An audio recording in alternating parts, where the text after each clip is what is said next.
Today we're going to look at Anthony Caro, a sculptor who made his sculptures out of steel. His steel sculptures are huge, but he also enjoyed making smaller ones out of paper. These we'd call maquettes. We're going to do a drawing using coffee, pencils and pens. We're using coffee because you guys may not have paint at home.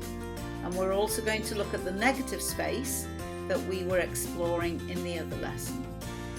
This is a flat lay of the materials you might need.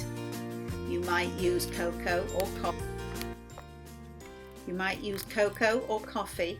We're going to use toothbrushes, paper towels. We're going to draw with all sorts of different things in case you don't actually have a paintbrush at home.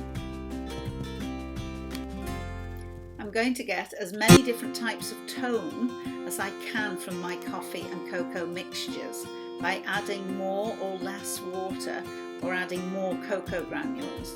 You can see here that I've got quite a lot of dark and light shades. I've started by drawing out the sculpture from the PowerPoint that I've chosen to paint, and now I'm starting to paint with the different layers of coffee. I'm using a paintbrush. Sometimes I'm going to use my scrunched up paper towel for texture. Might even use a cotton bud. That creates good lines. Putting lots of layers of coffee to create darker areas and lighter areas. All the time looking at the sculpture in front of me. I think maybe I can use the top of the coffee jar. That drags the paint everywhere, and the edge of the coffee jar actually makes some lovely sharp lines.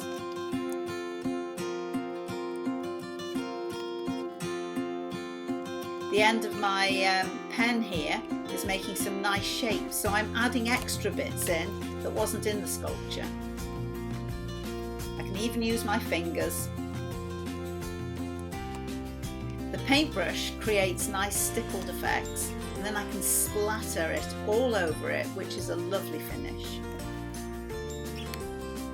I've been quite rushed putting down my layers. I've not been too bothered about accuracy and staying within my lines. I just want to get a feel for it and lots of tone. I'm now going to start to put more accurate bits in, and I'm going to colour in to start with the negative spaces.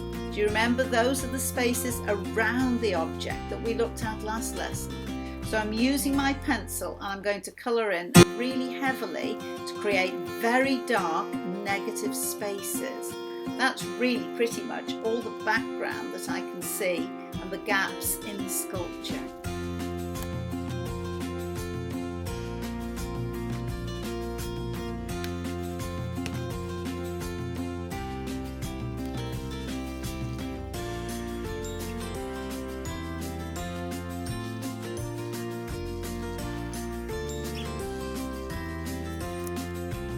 Now I'm going to be even more accurate, and I'm coming in with a ruler and a biro, a black biro, to put it back in the drawing that I started off with that actually has been covered up by the painting of the coffee. Remember, these sculptures were made with steel. I'm using a ruler to create some really sharp edges. I'm going to use a lot of pressure and go over and over this drawing to make sure the biro is really visible. And I'm going to use all sorts of different marks with it. I'm going to use some cross hatching, some plain hatching. I'm going to use some scribbled marks as well. These are all going to create tone and texture.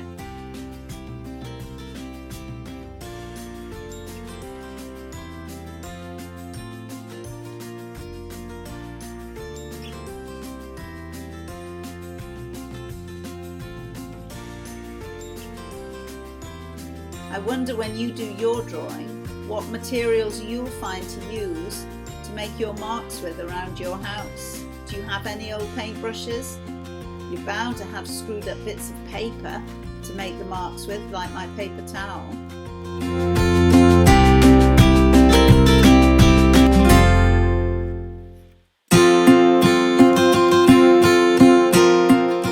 Over and over I go.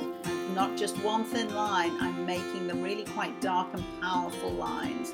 Remember, this sculpture is made out of steel, and here's the finished article.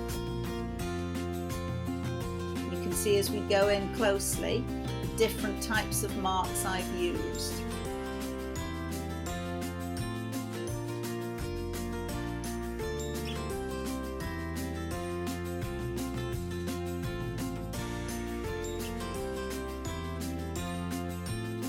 Coffee painting inspired by Anthony Caro.